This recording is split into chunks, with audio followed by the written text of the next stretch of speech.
Le monde va très mal. Ce qui se passe actuellement en France, depuis le début du mois de septembre, on voit exactement les mêmes réalités un peu partout dans le monde entier. En Asie, ça ne va pas. Surtout au Népal, ça ne va pas. On parle aussi aux États-Unis, c'est la même chose. Au Moyen-Orient aussi, c'est la même chose. En Afrique, c'est la même chose. Partout dans le monde entier, il y a du chaos total. Et ce qui se passe actuellement dans le monde, cela a été prédit, oui. Les textes religieux ont prédit la fin des temps.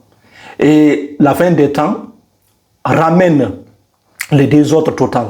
Il y aura du désordre total dans le monde entier. Oui, il y a une manifestation totale en France. Un mouvement du nom de Bloquons tout. Le nom de ce mouvement, Bloquons tout, ce n'est pas juste... Quand on dit Bloquons tout, c'est exercer une force de résistance totale face aux autorités.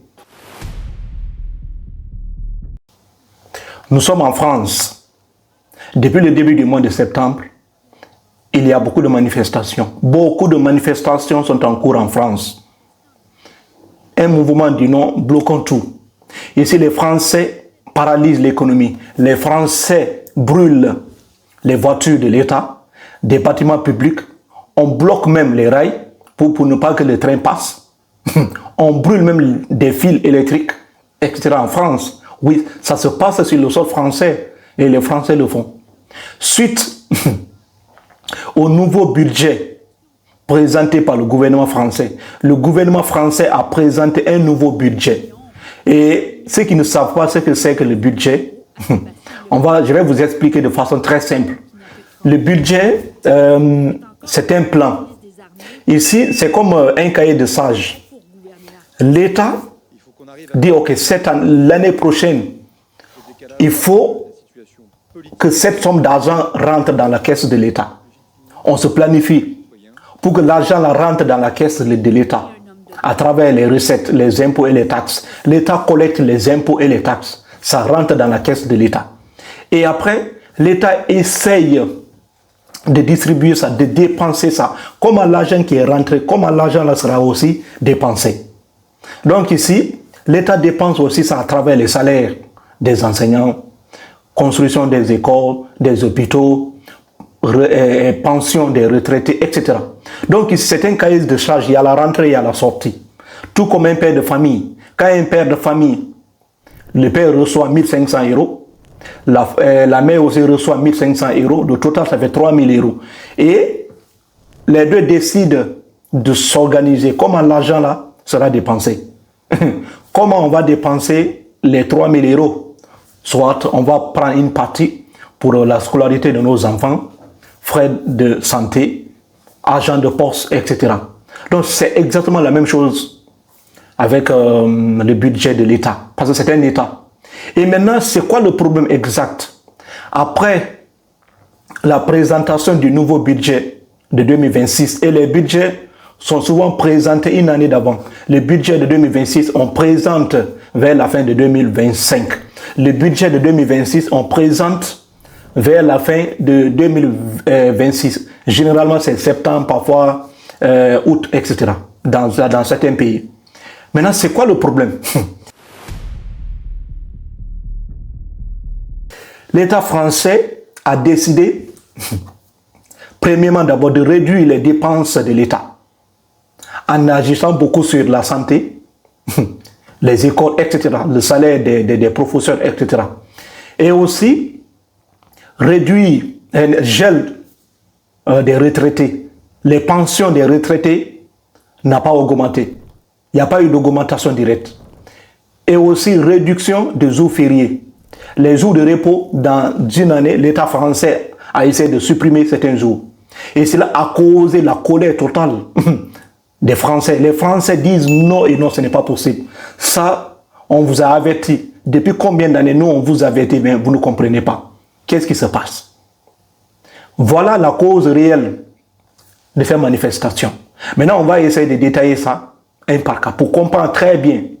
Parce que c'est la cause directe. Maintenant, il y a la cause profonde. Vous allez comprendre ce qui se passe réellement. C'est prêt? On y va. La première cause profonde de tout ce qui se passe, la cherté de la vie. Oui, la vie est extrêmement chère en France, comme partout aussi ailleurs.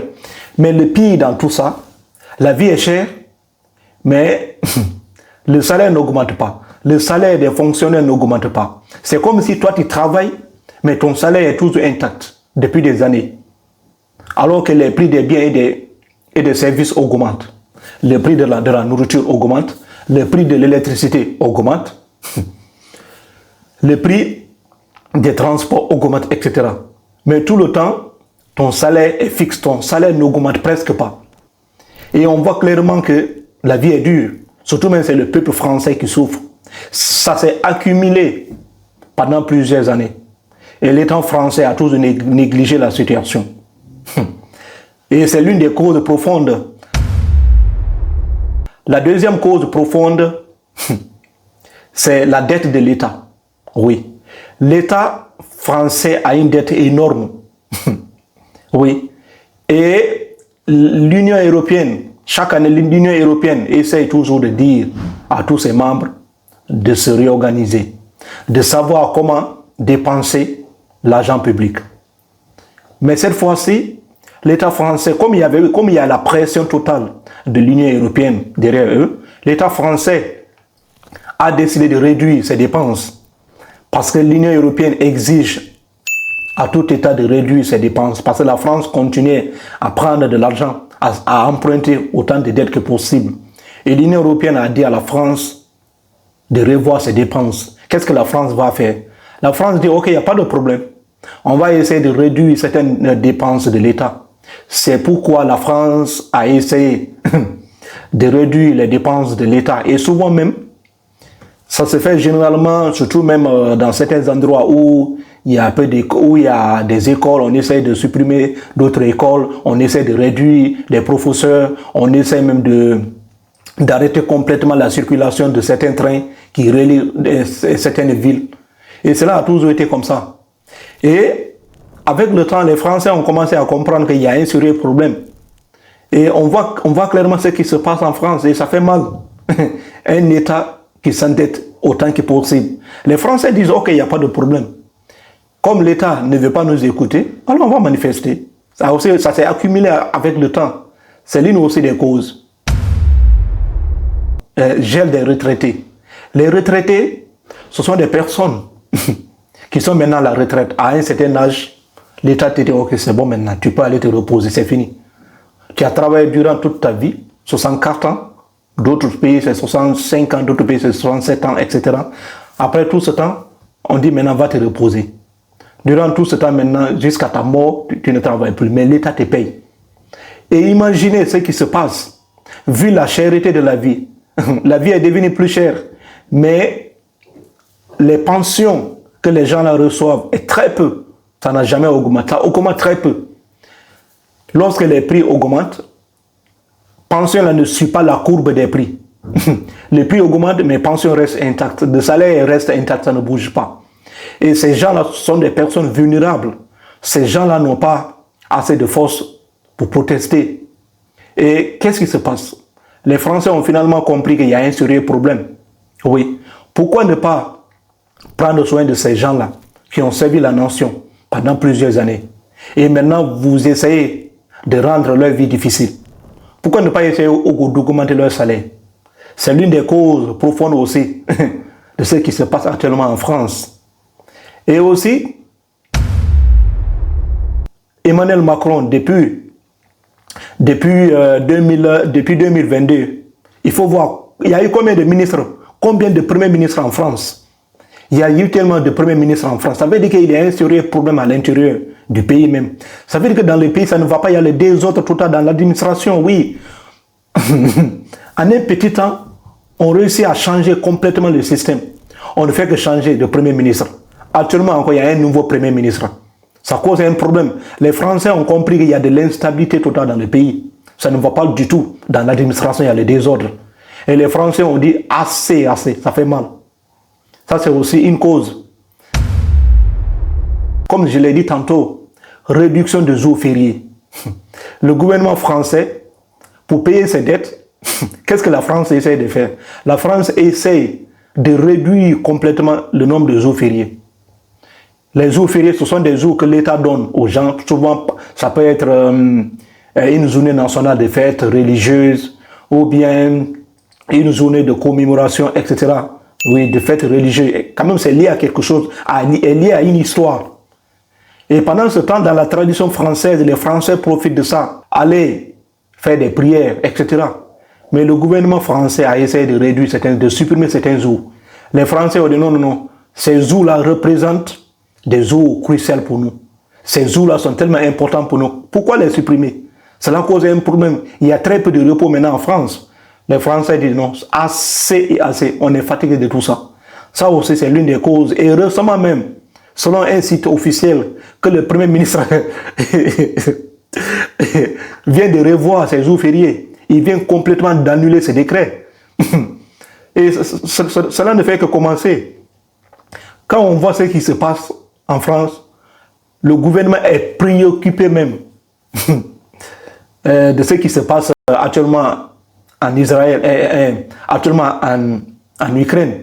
C'est pour l'Ukraine qui les intéresse. Le peuple français ne les intéresse pas. Et le peuple français a commencé à comprendre que on leur fait payer des dettes pour ne rien quoi. Parce que les entreprises les plus riches du pays sont moins taxées. Ces entreprises-là ne payent pas beaucoup d'impôts. Et même d'autres ont même reçu beaucoup de faveurs. Oui. Et c'est le peuple qui souffre, c'est les citoyens français qui souffrent. Alors que les grandes entreprises sont là tranquillement. Les Français ont finalement compris que cette pression qu'on a mise sur eux n'est pas du tout égale. Il y a une inégalité totale entre les deux classes. La classe des riches et la classe des pauvres. Et les Français ont dit que non, on ne peut pas accepter ça. Et qu'est-ce que les Français font maintenant? Au lieu de passer par des syndicats pour manifester, on ne fait plus ça. On s'organise sur les réseaux sociaux. Vous savez, aujourd'hui, avec les réseaux sociaux, on peut facilement s'organiser là-bas. On s'organise, on manifeste. Et si on fait ça, ça devient difficile pour l'État de négocier. Parce qu'à travers les réseaux sociaux, on écrit juste des messages. On se retrouve tel jour, de tel jour à tel jour, on se retrouve à telle heure, dans tel endroit. On se rassemble, on fait manifestation. Avant, il y avait une procédure légale. Tu passes par des syndicats. Ce sont ces syndicats-là qui vont vous guider. Et s'il y a négociation, l'État passe par ces syndicats. Parce que ces syndicats-là représentent l'intermédiaire. Maintenant, cette fois-ci, il n'y a plus ça. Ça complique aussi la négociation, la complexité de la négociation. C'est là-bas maintenant. Parce que la manifestation n'est plus ordonnée. Ça va être très difficile pour l'État français de résoudre ce problème. Et c'est un sérieux problème qui sévit actuellement en France. Ce n'est que le début. Oui, parce que si le peuple est étouffé pendant plusieurs années, cela risque de se retourner contre vous. Et ce qui se passe en France se passe aussi ailleurs, comme je l'ai dit tantôt. Il y a autant de manifestations partout dans le monde entier. On voit que la fin est proche. La fin est vraiment proche. Le peuple français souffre. Au lieu de revoir ce qui se passe dans le pays, vous, c'est la Russie et l'Ukraine qui vous intéressent. Pour vous, la vraie menace, ça vient de la Russie, alors que la Russie n'est pas une menace pour l'Europe. Et vous oubliez ça complètement. Macron même, en voyant tout ça, il ne dit absolument rien. Il ne sait même pas encore ce qu'il attend en Afrique. Il y a des problèmes à régler en Afrique. Je ne sais pas comment les Français vont s'en sortir avec tout ce qui se passe actuellement. On voit clairement que la France tombe. Oui, la France tombe. Ça, pendant plusieurs années, la France a régné. Les Européens ont beaucoup régné dans le monde. Mais ces derniers temps-là, on sent que c'est la chute brutale. Il faut voir aujourd'hui en Afrique combien d'entreprises françaises quittent maintenant le sol africain. Total vient de quitter complètement le Burkina Faso. Ce n'est que le début. Il faut résoudre les vrais problèmes du pays. Au lieu de vous concentrer sur résoudre les problèmes réels de la France, vous, ce qui vous intéresse, c'est Russie et Ukraine. Si tu vois même Macron pressé, même comme si c'était son pays, en laissant même ses propres problèmes. Et ce qui se passe en France, les Russes sont extrêmement contents. Les Russes même rient. Oui, parce que c'est ça la volonté. Et les Français disent qu'Emmanuel Macron doit démissionner. Et il doit forcément démissionner. On voit qu'il y a un problème dans le gouvernement. Et lui, il est là à dire que c'est la démocratie. Quand la démocratie te choisit, tu es là pour un mandat bien déterminé. Avant la fin de ce mandat, tu ne peux pas quitter. Tu vas quitter. Si le peuple décide, tu quittes. Tu as vu le Népal. Les Népalais sont sortis massivement pour déstabiliser leur État. Et aujourd'hui, il y a un nouveau État maintenant, il y a un nouveau gouvernement. Il faut faire beaucoup attention. Intéressez-vous aux problèmes de la France. Oui, il ne faut pas vous intéresser aux problèmes de la Russie et de l'Ukraine. Ce n'est pas votre problème. La Russie n'a jamais été une menace pour la France. D'ailleurs, même l'histoire entre la Russie et la France fonctionnait très bien avant même votre temps. Les anciens présidents français, beaucoup d'entre eux étaient d'accord avec les Russes. Mais aujourd'hui, ce qui vous préoccupe, c'est la Russie et l'Ukraine. Alors qu'à l'intérieur même du pays, ça ne va pas. Ça ne va pas du tout en France ces derniers temps. Trop de manifestations. On saccage même des lieux publics. Oui, des trains même, on brûle même des fils électriques pour ne pas que les trains circulent. On paralyse l'économie. C'est ça le vrai problème que tu dois résoudre, Emmanuel Macron. Il faut arrêter ce que tu fais. Concentrez-vous sur le problème français. Merci et merci. Prenez soin de vous. Laissez-moi en commentaire aussi ce que vous en pensez.